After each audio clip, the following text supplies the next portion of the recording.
Udzakiru nafsi wa udzakirukum jami'an bi ikhlasi niyyati lillahi ta'ala.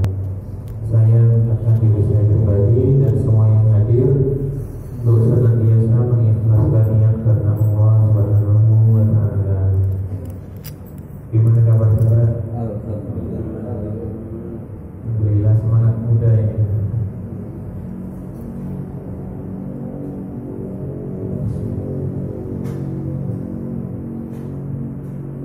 Hadis yang ke-38 ini menerangkan tentang bagaimana seseorang itu bisa menjadi wali Allah. Kemudian juga dijelaskan tentang kalau ada seseorang yang memusuhi wali Allah itu gimana, efeknya gimana. Permusuhan antara satu orang dengan orang yang lain itu gak remeh, apalagi kalau yang dimusuhi itu adalah wali Allah Subhanahu wa ta'ala. Kadang seseorang gara-gara keegoisan dia, terus dia memusuhi orang lain. Terkadang hanya karena urusan sepele, urusan kecil, ngerasa orang lain salah. Padahal orang tersebut seandainya memang benar-benar salah, masih bisa dinasihati, masih mau menerima nasihat. Tapi sudah gak mau nasihati, terus dimusuhi. Atau mungkin gak memusuhi, cuma tiba-tiba gak maunya apa, atau menghilang, sebagaimana kayak gitu. Hanya gara-gara suatu permasalahan, seandainya dia pandang salah, dia gak mau ngingetin, gak mau nasihatin, sebagaimana kayak gitu. Sudah lebih memilih dia gak mau ngingetin. Bahkan sebagian orang justru malah membicarakan orang tersebut di belakangnya. Akhirnya jadi riba. Sebagian yang lain mungkin gak riba, cuma diem aja, gak dinasihati. Semestinya kalau seandainya ada orang yang salah dan orangnya itu masih mau menerima nasihat, semestinya dinasihati, biar jadi sharing gitu. Mungkin saja orang yang memberikan nasihat itu yang keliru. Bukan artinya orang memberanikan diri untuk ngasih tahu tentang kebaikan itu cara kayak gitu keliru. Bukan. Terkadang gini, terkadang seseorang memiliki cara pandang tertentu, kemudian menilai orang lain salah, anggap tindakan orang lain keliru. Tapi ketika orang tersebut mau berterus terang dan bertanya kenapa kau bertindak seperti itu, kemudian dijelaskan dengan penjelasan yang bagus dan diterima oleh orang tadi, dan ternyata orang yang nyangka salah tadi itu ternyata dia sendiri yang keliru. Nah, itu didapatkannya dari klarifikasi. Kalau satu orang nuduh yang lain, satu orang nuduh yang lain, nanti cuma bisanya ribut atau diem-dieman, gak selesai. Padahal asalnya permasalahan kecil. Belum lagi ditambah-tambahin bisikan setan. Untuk kadang gini, permasalahan yang kecil kemudian di dalam diri itu dibisikin apa gitu, kayak ngerasa sesuatu yang bisikin, dipanas-panasin, digede-gedein gitu. Akhirnya kayak di dalam diri itu merasa benar-benar gak senang sekali dengan kejadian ini. Padahal ketika ditelusuri sebenarnya biasa-biasa aja, gak terlalu besar-besar banget permasalahannya. Nah, apa yang bisa kita ambil pelajaran dari sini? Kita semestinya dalam kondisi apapun bisa menjadi seorang yang baik, seseorang yang bisa melakukan sesuatu dengan cara yang tepat. Seandainya kita yang salah, ya kita beranikan diri untuk meminta maaf. Atau kita disangka sebagai seorang yang salah, gak apa-apa kita ngalah dan meminta maaf. Mungkin saja dengan seperti itu pertikaian jadi bukan. Kalau seandainya kita berada dalam posisi menjadi seorang yang dimintai maaf, ia direspon. Orang yang meminta maaf itu direspon. Dia sudah memberanikan dirinya. Biasanya orang untuk meminta maaf juga istilahnya mempertaruhkan dirinya untuk berani mengucapkan kata-kata tersebut. Kadang orang gengsi, hanya sekedar untuk minta maaf, padahal dia benar-benar salah saja, itu gengsi. Nah, kalau seandainya ada orang yang minta maaf, dimaafkan, diberikan respon, jangan diacuhkan. Dia sudah berusaha memberanikan diri untuk meminta maaf.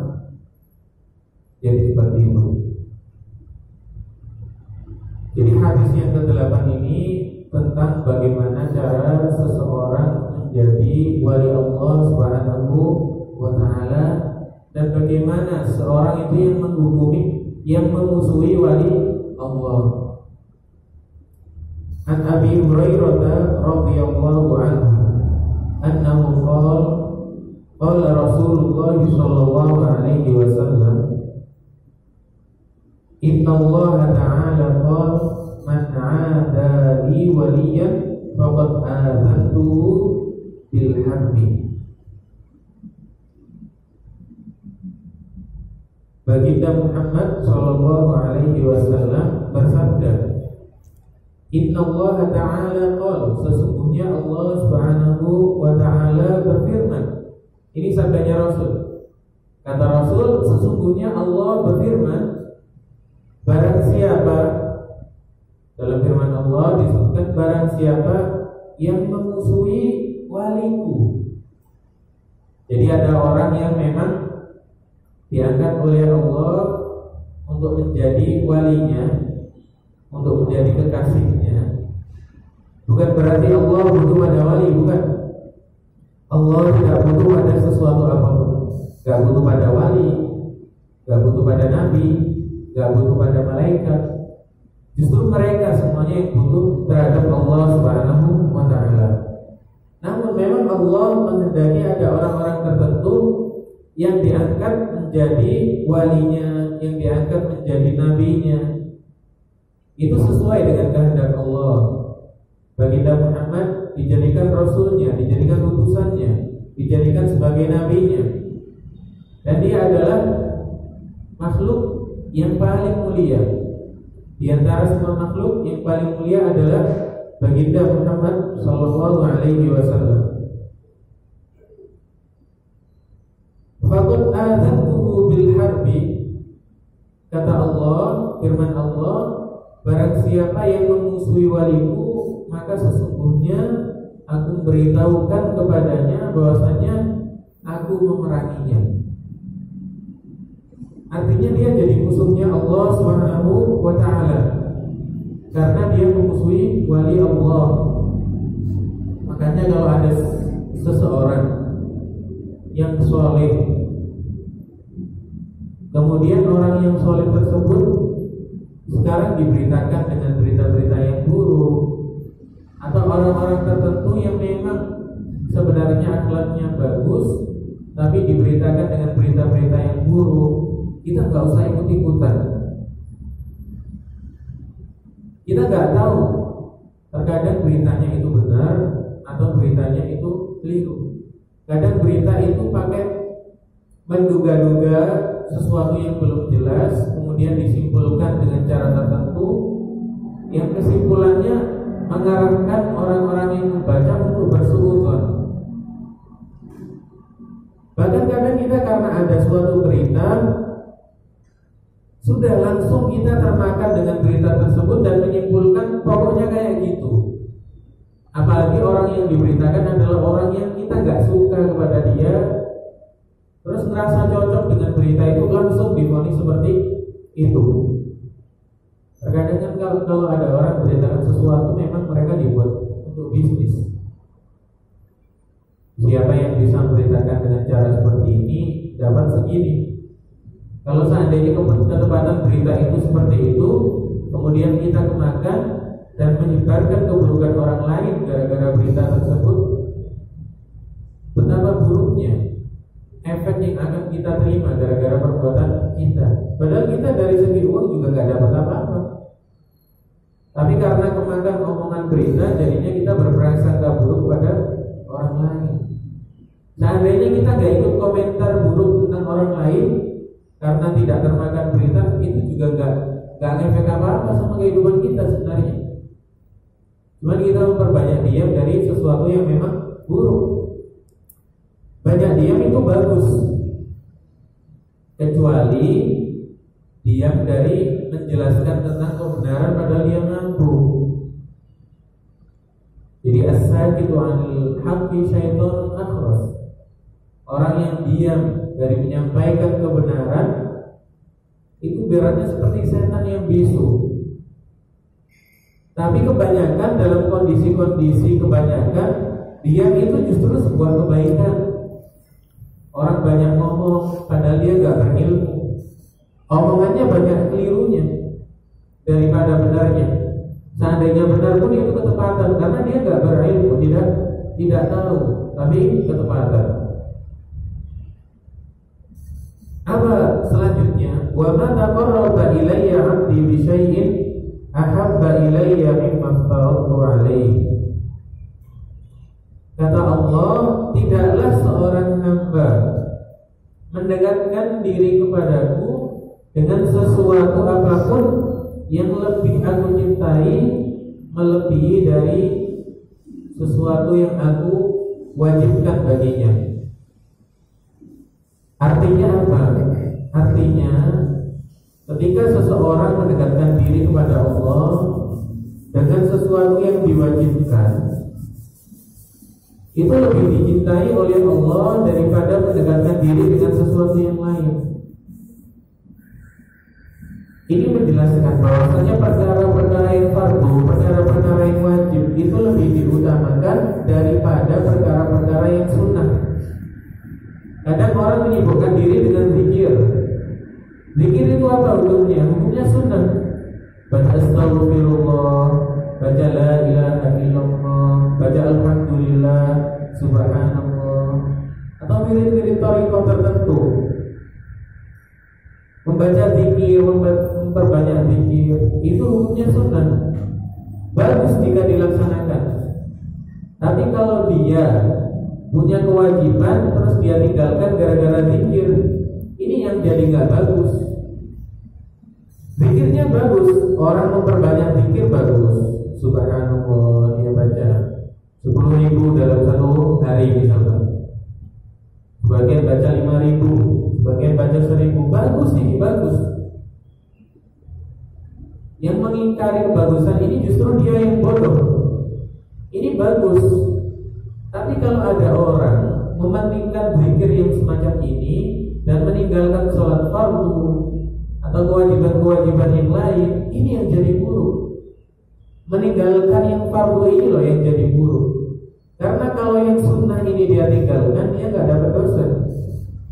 Tapi kalau yang fardu dia tinggalkan, dia dapat dosa. Makanya ketika dijelaskan rakaatani, 2 rakaat sebelum sholat fajar, sebelum sholat as-subh, itu lebih utama daripada dunia dan seisinya. Itu jelas benar pernyataan seperti ini. Kalau kita bertanya-tanya, dunia dan seisinya itu kan begitu luas. Berapa luasnya surga kalau kayak gitu? Surga itu besar sekali,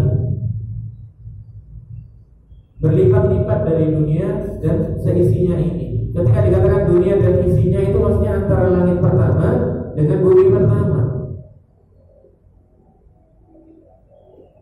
Jadi surga itu sangat luas sekali. Dan tentu kenikmatan di surga, walaupun hanya kenikmatan yang sedikit, seandainya dibandingkan dengan dunia dan seisinya, tentu lebih utama. Karena kenikmatan di surga itu Pak, itu abadi. Yang namanya abadi itu kekal, gak musnah, gak sirna, terus berada di dalam satu kenikmatan. Orang mungkin akan berpikir sebagian, apa gak bosan? Enggak ada rasa bosan di surga itu. Rasa bosan gak ada. rasa cemburu dari seorang wanita itu gak ada di surga. Seandainya ada seorang laki-laki dianugerahi berbagai macam atau banyak istri, dianugerahi banyak bidadari, gak ada di surga itu wanita yang pertama kemudian melakukan rekayasa untuk mencelakai wanita kedua karena rasa cemburu yang ada di dalam hatinya. Gak ada. Diangkat rasa cemburu yang ada di dunia ini, diangkat. Sudah di surga itu isinya hanya kesenangan, hanya kebahagiaan. Gak ada rasa sedih. Bahkan di surga itu gak ada orang tidur. Orang tidur gak ada. Dan mereka, kenapa kok gak ada? Karena gak ada yang capek. Kalau di dunia orang tidur karena kecapean atau karena alasan lain, di surga itu gak ada yang capek. Bahkan di surga itu gak ada orang buang air besar, orang buang air kecil. Karena sesuatu yang mereka makan dikeluarkan melalui keringat yang baunya harum. Pokoknya di surga itu penuh dengan kenikmatan. Ini gak sekedar hanya iming-iming kemudian biar orang semangat ibadah, padahal pada hakikatnya cuma kenikmatan pikiran, kenikmatan halusinasi. Bukan, tapi memang beneran. Rasul ketika menyampaikan kayak gini bukan sekedar iming-iming terus dia berdusta. Bukan, Rasul bukan berdusta. Beliau mengerti cara menyampaikan sesuatu dengan cara yang tepat.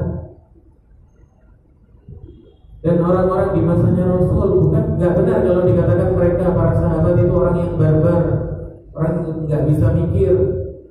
Kemudian digambarkan dengan sesuatu yang dekat dengan mereka, kayak misalkan di sana dianggap nggak ada hijau-hijauan, kemudian digambarkan surga itu dengan hijau-hijauan, padahal aslinya nggak seperti itu. Ada surga itu beneran ada, kenikmatan di dalam surga itu beneran ada, tidak boleh diingkari. Tidak boleh diingkari. Jadi perkara yang paling utama untuk mendekatkan diri kepada Allah adalah dengan menyibukkan diri dengan sesuatu yang diwajibkan oleh Allah. Termasuk yang diwajibkan oleh Allah adalah menuntut kadar ilmu tertentu yang disebut sebagai ilmu agama yang pokok, yang sekira menjadi bekal bagi dia untuk bertakwa. Jadi kalau ada orang yang rajin zikirnya, sangat rajin, sangat super zikirnya, banyak sekali zikirnya, tapi kalau dia tidak menyibukkan diri dengan menuntut ilmu dengan kadar yang wajib, yaitu ilmu agama yang pokok, sesungguhnya dia telah meninggalkan sesuatu yang fardu untuk sesuatu yang sunnah. Nah, orang yang seperti ini sebenarnya terperdaya. Sebagian ulama mengatakan man syaghalahu al-fardu 'anil nafli fa huwa ma'dzur wa man syaghalahu an-naflu 'anil fardhi fa huwa maghrur. Barang siapa yang disibukkan dengan kewajiban. Jadi misalkan dia itu di masa mudanya nakal, kemudian ikut majelis ta'lim, kemudian dia bertaubat, misalkan seperti itu. Setelah nakal bertahun-tahun, berpuluh-puluh tahun, minum arak, gak sholat dan lain sebagainya, kemudian dia bertaubat kepada Allah Subhanahu wa ta'ala setelah 10 tahun. Berarti dia gak sholat selama 10 tahun. Setelah itu dia belajar tentang masalah sholat, belajar tentang masalah ilmu-ilmu yang lain yang memang diwajibkan bagi dia. Dia belajar bahwasanya sholat yang selama ini dia tinggalkan wajib dia qadha, wajib harus dia qadha. Sehingga dia menyibukkan diri dengan sholat untuk mengqadha sholat. Bahkan dia nggak pernah sempat zikir sama sekali. Sholat qadha dia laksanakan, tapi dia nggak pernah zikir sama sekali karena sudah disibukkan dengan mengkodok sholat yang dia tinggalkan. Maka orang yang seperti ini itu adalah ma'dzur. Ma'dzur itu artinya apa? Dimaklumi, ada uzurnya. Beda dengan kebalikannya, Pak. Ada orang kemudian nakal selama 10 tahun misalnya. Kemudian ketemu orang yang biasanya ahli zikir. Terus dia diajak zikir aja. Yang ahli zikir ini kurang berilmu juga. Semestinya kalau ada orang kayak gitu apa? Diajarin tentang ilmu agama yang pokok dulu. Dan diminta kodok sholat dan lain sebagainya. Tapi dia malah ngajak zikir, terus zikir terus, padahal zikir itu gak wajib. Apa artinya zikir buruk? Gak buruk, bagus. Zikir thariqah itu bagus, asal bacaannya benar. Cuman sekarang sebagian thariqah kan disimpangkan. Bahkan sebagian orang terlalu berhusnudzon, sudah benar-benar nyimpang masih dibenar-benarin aja. Tapi kalau yang gak disimpangkan itu bagus thariqah. Ada 40 thariqah mu'tabarah, 40 thariqah al-mu'tabarah. Guru dari guru saya namanya Syekh Abdullah Al-Haroni. Beliau menguasai 40 thariqah al-mu'tabarah. Tapi yang sering disebarluaskan kepada masyarakat itu namanya thariqah rifaiyah sama thariqah al-qadiriyah. Karena keistimewaan tertentu yang dimiliki oleh thariqah rifaiyah sama thariqah al-qadiriyah. Bagus enggak menyibukkan diri dengan thariqah? Bagus. Karena para penggagas thariqah itu apa? Melakukan zikir-zikir dan amalan-amalan tertentu yang amalan tersebut tidak bertentangan dengan ajarannya Rasulullah. Gak ada contohnya di masa Rasulullah, tapi gak ada yang bertentangan. Artinya sesuai jalur, bikin budaya tertentu yang bagus sesuai jalur syariat. Kemudian dengan seperti itu dia semakin banyak menyibukkan diri dengan zikir. Itu bagus sama gak bagus? Tapi jangan sampai yang namanya zikir ini membuat kita meninggalkan sesuatu yang fardu, sesuatu yang wajib. Makanya dia mengatakan apa? Masyaghalahun naflu 'anil fardhi fa huwa makruh. Barang siapa yang disibukkan dengan apa? Dengan kesunahan-kesunahan sehingga dia meninggalkan kefarduan-kefarduan, maka sesungguhnya dia adalah orang yang tertipu. Tapi kadang orang yang rajin zikir, tapi kadang malas sholatnya, itu tetap merasa sudah sampai pada intinya. Itu yang namanya tertipu, itu di situ. Jadi yang namanya tertipu itu ketika seorang melakukan kesalahan, tapi dia merasa berada dalam derajat yang sangat tinggi, itu yang namanya tertipu. Kalau orang salahnya dari kesalahannya itu gak tertipu, ya salah gitu saja. Misalkan ada orang namanya Fulan, Pak Fulan ini melakukan suatu kesalahan, entah meninggalkan sholat atau apa gitu, melakukan suatu kesalahan, dia disebut salah, dia disebut berdosa.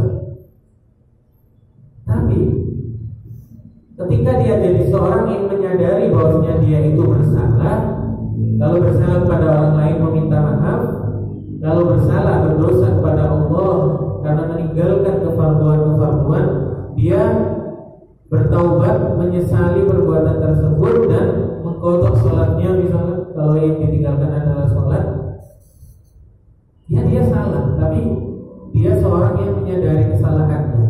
Kalau orang yang tertipu itu, dia sudah salah tapi terasa dalam suatu tingkatan yang sangat tinggi karena kesalahannya itu. Nah ini tertipu, bahaya yang seperti itu. Wala yazalu 'abdi yataqarrabu ilayya bin nawafil hatta uhibba.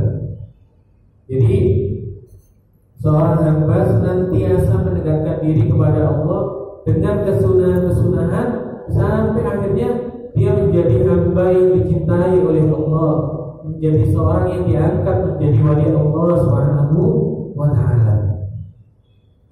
Artinya apa? Setelah dia menyibukkan diri dengan sholat-sholat fardu, dengan kefarduan-kefarduan yang lain, seluruh kewajiban dia lakukan, seluruh maksiat dia ditinggalkan, terus ditambah lagi dengan menyibukkan diri dengan kesunahan-kesunahan, sampai akhirnya dia menjadi hamba yang dicintai oleh Allah Subhanahu wa Ta'ala.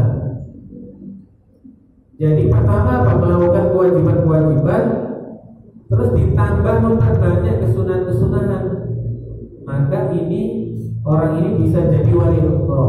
Ini wali beneran, wali beneran, bukan wali-walian, tapi wali beneran yang kayak ini. Makanya sebagian ulama mengatakan, kalau saya melihat ada seseorang yang bisa terbang, nggak pakai alat yang magnet dan lain sebagainya, yang sekarang lagi ngetren, atau pakai kayak sesuatu yang seperti papan gitu, terus di bawahnya ada kipas yang bertiup kencang, kemudian ketika pakai remote kemudian dia bisa naik ke atas. Bukan seperti itu. Enggak, ini kalau ada orang yang memang dianugerahi atau diberikan kemampuan untuk bisa terbang, ada saja orang yang diberikan kemampuan bisa terbang. Sebagian ulama mengatakan, seandainya saya melihat ada seorang yang bisa terbang, bisa berjalan di atas air, berjalan beneran, bukan karena ditaruh kaca nggak kelihatan kacanya seperti orang yang biasanya di televisi itu ditaruh kaca yang bening nggak kelihatan kacanya, bukan seperti itu, tapi ini beneran bisa berjalan di atas air, maka aku tidak akan kagum kepada dia kecuali jika dia perbuatannya, perkataannya sesuai dengan syariat Allah. Jadi Pak, kalau ada orang punya kemampuan yang luar biasa seperti itu, tapi perkataannya atau perbuatannya menyalahi syariat, jangan diikuti. Seandainya ada orang seperti itu dan memang beneran wali, misalkan beneran wali Allah, perkataannya seperti itu, berarti dia dalam kondisi majdzub. Kondisi majdzub itu seperti orang gila. Artinya apa? Sebagian wali memang tenggelam dalam rasa cinta terhadap Allah. Tapi ini bukan wali yang tingkatan sangat tinggi, bukan. Kalau wali yang tingkatan sangat tinggi, seberapa besar pun kecintaannya terhadap Allah, dia tidak akan sampai tenggelam. Seperti Imam Ahmad Ar-Rifai, itu kewaliannya sangat tinggi, sangat luar biasa itu. Orang yang semacam itu yang sudah sangat luar biasa, itu apa? Tidak akan sampai tenggelam, sampai gila seperti itu, enggak. Ini wali-wali yang memang wali yang memang derajatnya yang memang tinggi, namanya wali. Tapi dibandingkan wali yang lain yang sampai gila seperti ini bukan wali yang tingkatan tertinggi. Ada nggak wali yang seperti itu? Ada juga.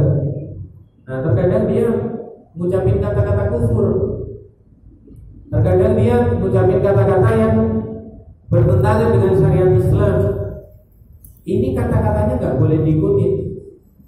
Tapi orang ini yang mengucapkan karena dia dalam kondisi gila dan dia seorang wali Allah, itu nggak ngefek bagi dia. Nggak ngefek apa? Artinya dia nggak dosa. Kenapa? Dalam kondisi gila. Jadi kalau ada orang gila beneran di jalan misalkan, terus dia nggak tutup aurat, dia telanjang, orang gilanya itu nggak dosa. Karena beneran gila, orang gila lepas sudah kontrolnya. Namanya orang gila. Bukan orang yang pura-pura gila terus bawa bom, terus bikin fitnah, kemudian ngebom di tempat-tempat yang dekat masjid misalnya, atau di masjidnya.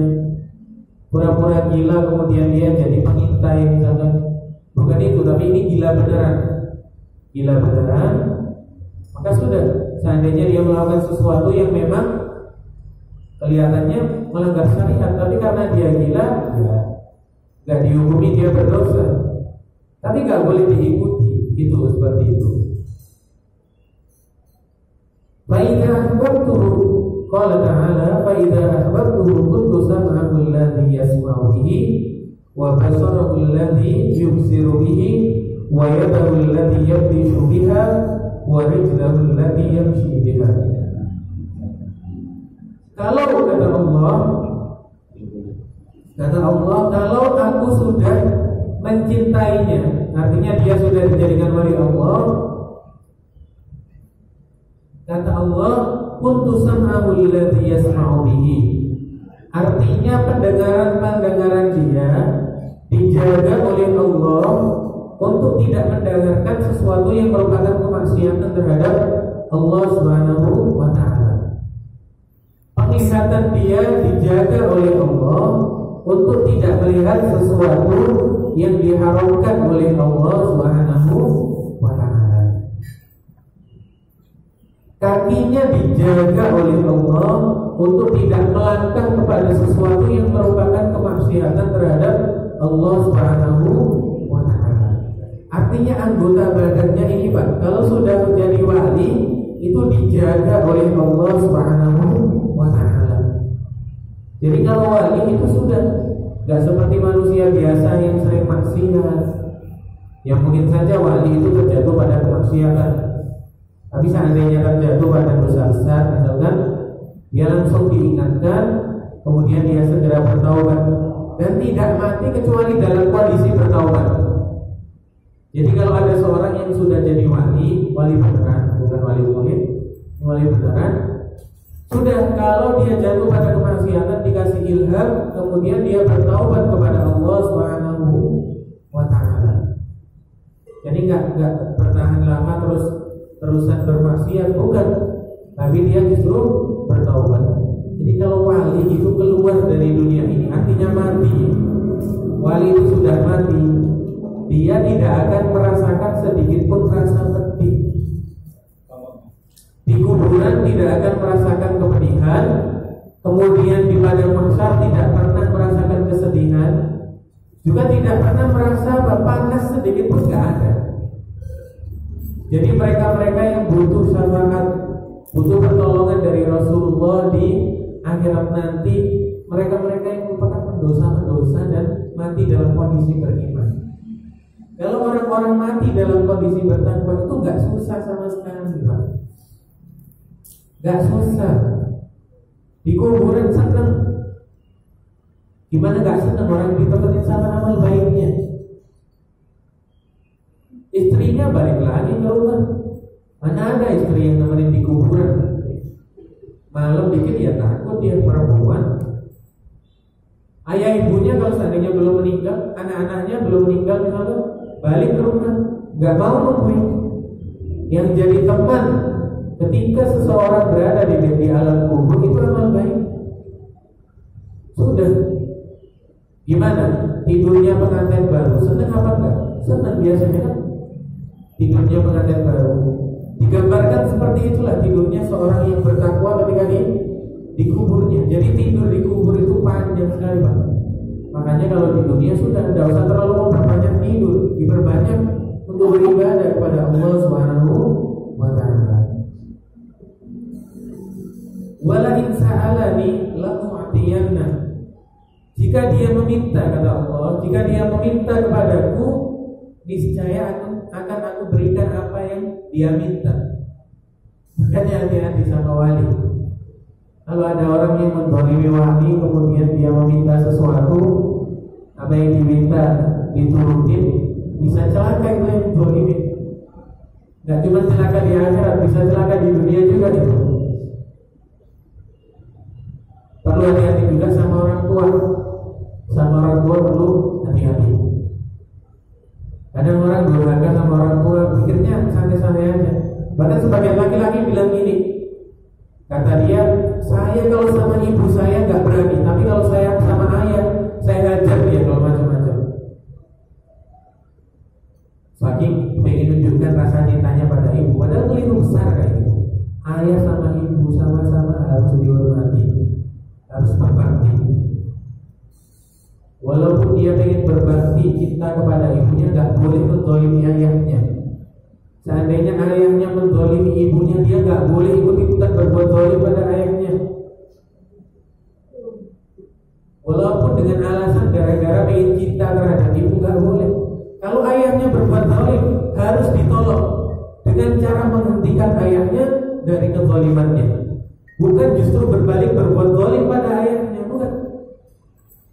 Jadi saudara kita yang berbuat zalim sama yang dizalimi harus ditolong.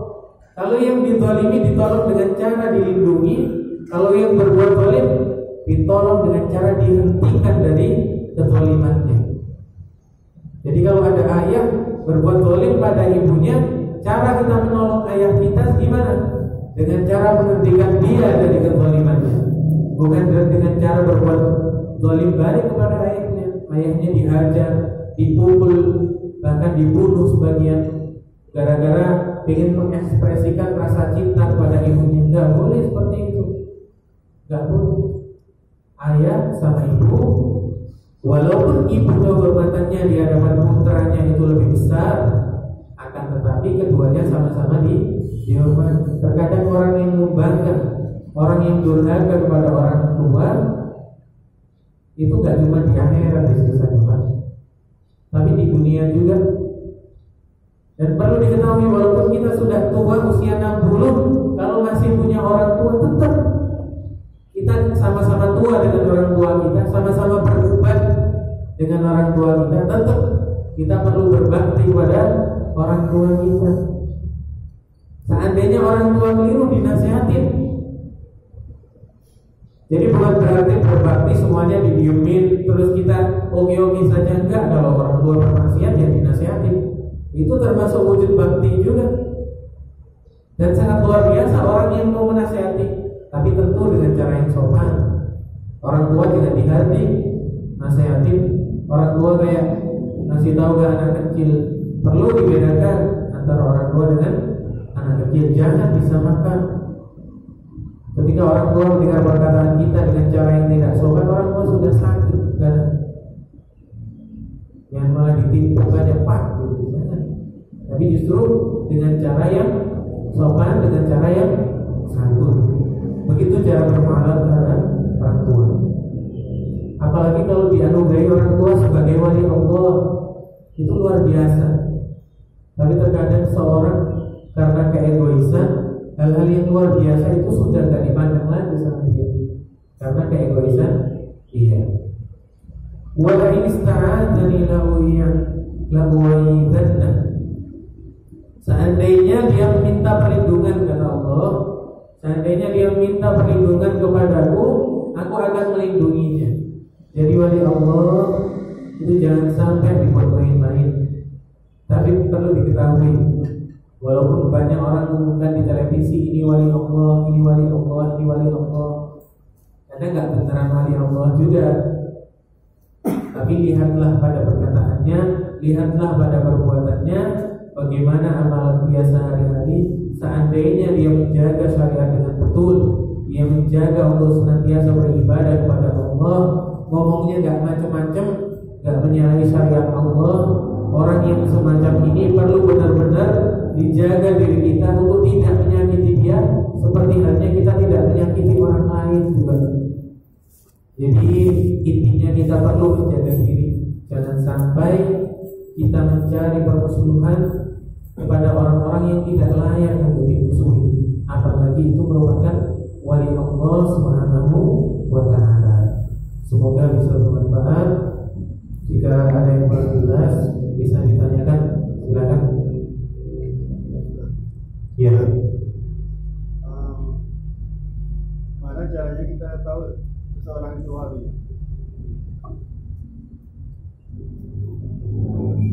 Kalau untuk mengetahui seorang wali, untuk memvonis kita nggak bisa.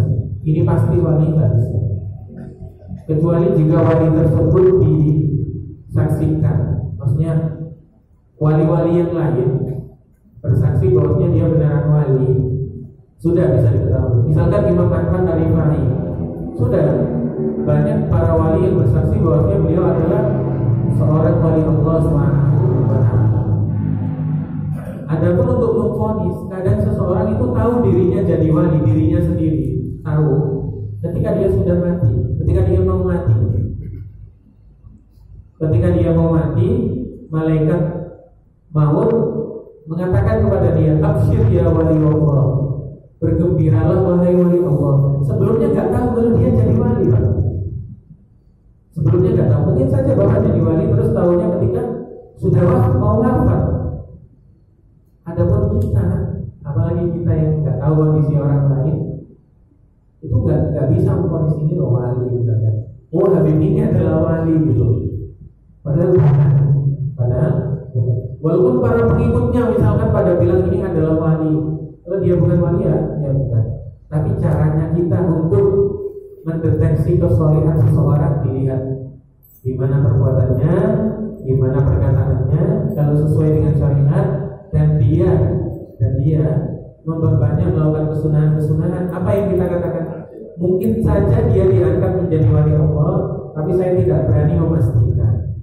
Tapi saya berhusnudzon kalau dia adalah seorang yang soleh. Seperti itu sikap kita. Adapun untuk memvonis siapa kita bukan ahlinya. Kita bukan ahli. Bahkan mungkin seorang wali nggak tahu kalau orang yang lain itu juga diangkat menjadi wali. Tahunya ketika mau mati, Pak. Jadi ketika mau mati, malaikat bilang, bergembiralah wahai wali Allah. Sudah senang sudah.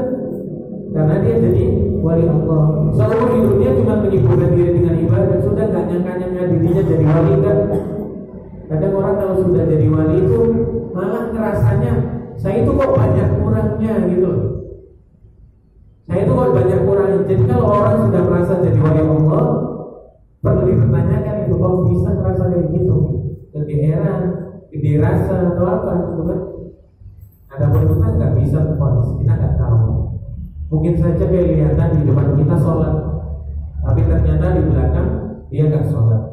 Ketika di masjid pakai gamis, pakai sorban dan lain sebagainya, karena pengen kelihatan baik di masyarakat. Mungkin saja kita nggak tahu, dan mungkin saja dia ikhlas, makanya kita husnudzon. Tapi ada pun memvonis jadi wali nggak sembarangan seperti itu. Ada lagi yang ditanyakan?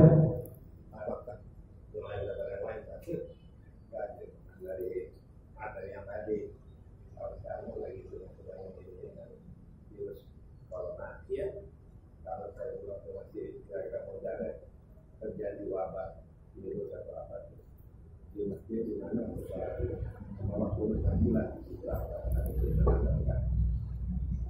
suaranya tak jelas. Yang terakhir apa? Membawa bacaan dengan tahlilan dari salah. Oh itu. Tapi kalau kadang-kadang nggak. Jadi masalah virus corona ya memang ada benar virus ini. Entah penyebabnya gara-gara makan kelelawar awalnya di China, dan sebabnya karena orang-orang tertentu menyebarkan virus mereka sendiri yang membuat karena perang ekonomi. Entah sebabnya apa, Allah dan akibatnya apa. Tapi memang ada penyakit yang namanya virus corona. Bahkan sudah sampai ke Indonesia juga. Dalam menyikapi hal semacam ini terkadang usaha itu ada dua, Pak. Ada usaha secara lahiriah, ada usaha secara batiniah. Dua-duanya dibenarkan. Secara lahiriah, kalau orang sakit kemana? Ke dokter, minum obat, disuntik, biasanya sembuh. Secara batiniah, orang datang ke kiai terus minta doa tertentu agar diberikan doa tertentu menjadi penyebab kesembuhan. Dua-duanya jadi penyebab kesembuhan. Dua-duanya jadi penyebab kesembuhan. Jadi kalau ada orang misalkan terkena musibah, kemudian dia berdoa minta kesembuhan kepada Allah, karena pada akhirnya yang menyembuhkan adalah Allah, itu nggak keliru. Kalau ada bala kemudian seorang qunut nazilah, nggak keliru juga. Karena Rasulullah SAW juga pernah melakukannya. Kita meminta perlindungan diri kepada Allah agar terhindar dari hal-hal semacam itu. Dari segi kesehatan, seorang misalkan pakai masker untuk semakin menjauhkan diri dari tertularnya virus tersebut. Misalkan itu namanya ikhtiar, Pak. Tapi kalau sudah bicara masalah takdir, apapun yang dia lakukan kalau ditakdirkan untuk kena virus corona, mati gara-gara corona pasti mati. Nah, dari semua ini kesimpulannya gimana? Kita perlu berikhtiar, tapi nggak usah lebay. Masker pakai 7 lapis, pergi ke supermarket badannya tutupi kresek. Sudah ikhtiar. Kalau misalkan khawatir, pakai masker. Ketika di rumah misalkan rajin zikir, rajin berdoa, terus baca qunut nazilah, enggak apa-apa. Asalkan bacanya benar. Terus dia ikhlas dan lain sebagainya. Didasari atas keimanan. Itu benar apa enggak? Dia meminta perlindungan diri, benar juga. Tapi intinya menyikapi hal kayak gini sudah, tidak usah lebay. Pakai masker ya satu aja. Kemudian seandainya mau cuci tangan gitu pakai sabun, ya cuci aja gitu. Gak usah satu botol langsung dihabiskan sekali cuci. Sudah biasa saja gitu. Sudah ikhtiar dengan doa, kemudian secara lahiriah juga dia sudah ikhtiar, sudah tawakal kepada Allah. Tanamkan pada diri. Kalau saya ditakdirkan untuk kena penyakit corona, ya pasti kena penyakit. Namanya saya orang yang penyakitan corona. Sudah saya berobat. Kalau ditakdirkan sembuh ya sembuh. Sudah saya berobat, berikhtiar. Kalau ditakdirkan mati nggak karena corona pun juga mati kan? Seperti itu. Tapi benar nggak ikhtiar-ikhtiar yang dilakukan orang-orang selama ini? Benar. Jadi nggak setiap ikhtiar itu langsung dikelirukan, enggak. Itu benar. Baik ikhtiar dari segi obat, dari segi pakai masker, atau dia itu apa? Misalkan dia berdoa dengan doa tertentu. Ya kalau yang didatangi seorang dokter ya bilangnya untuk menghindari virus corona pakai masker, untuk menghindari virus corona minum antibiotik apa misalnya, atau minum obat ini. Kalau yang didatengin kiai kan baca doa ini kan cocok ya. Kalau kiai nyuruh minum obat tertentu misalnya, padahal dia nggak ahli, nggak cocok juga. Dokter nggak ahli ngaji terus dia bilang kamu ijazahnya adalah doa ini. Lah dia nggak ngerti ngaji. Kecuali kalau dokter yang hebat ya, dokter hebat sudah pintar ngaji, ahli kedokteran itu jarang-jarang Pak. Jarang-jarang kayak gitu. Boleh juga ngasih nasihat buat kalau dia bukan ahlinya, gimana ngasih nasihat dalam masalah itu? Jadi untuk menghindari kayak gini, boleh bagus sering-sering berdoa kepada Allah, meminta perlindungan. Ketika keluar menjaga dirinya pakai masker, tapi nggak usah berlebihan.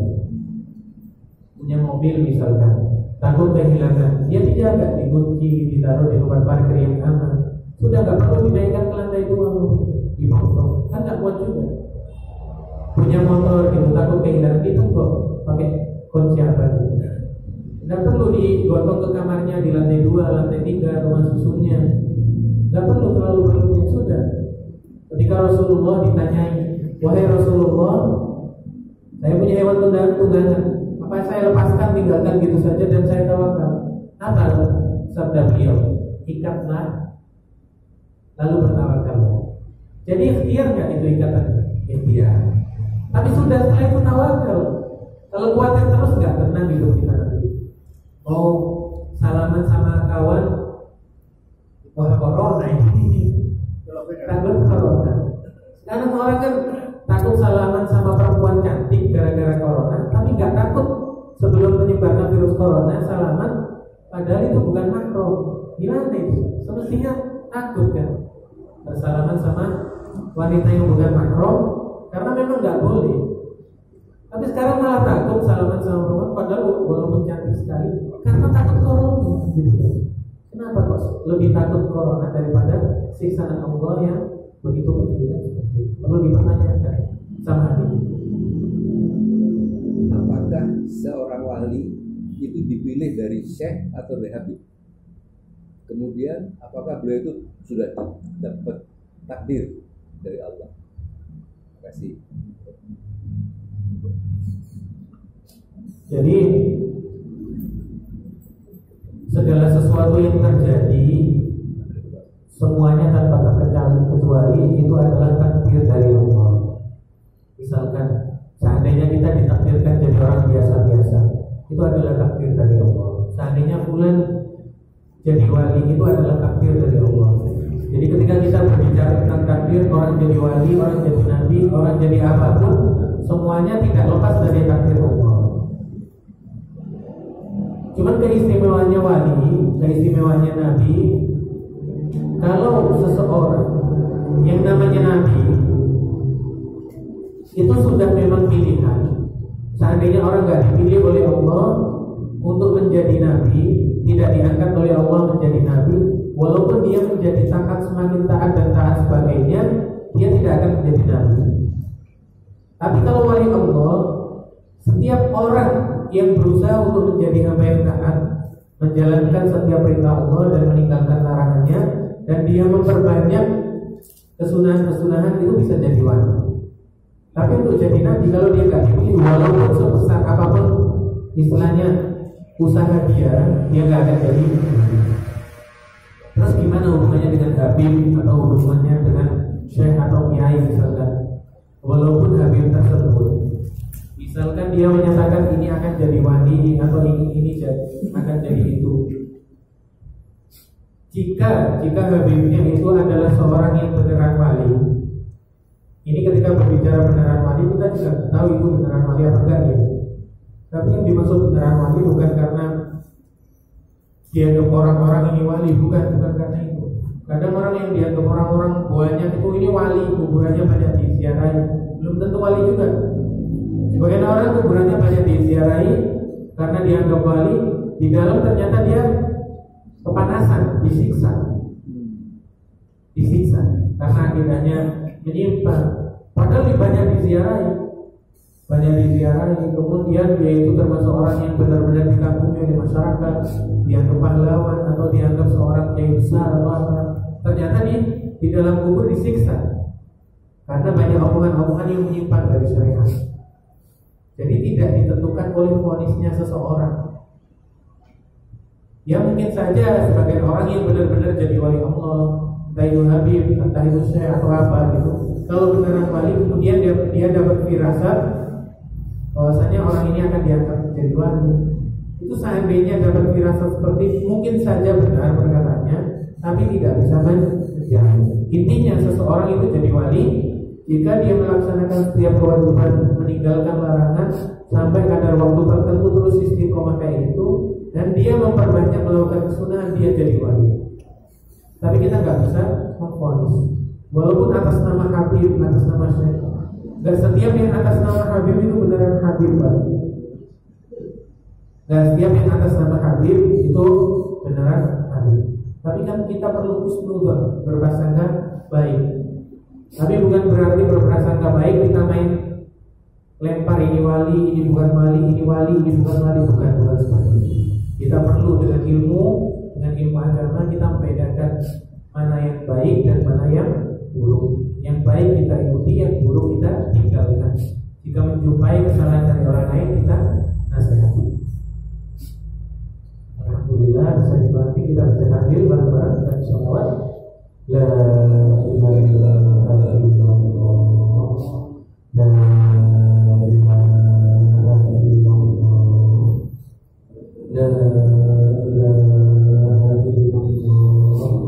Allahumma shalli ala sayyidina Muhammad wa ala alihi wa sahbihi wa sallim.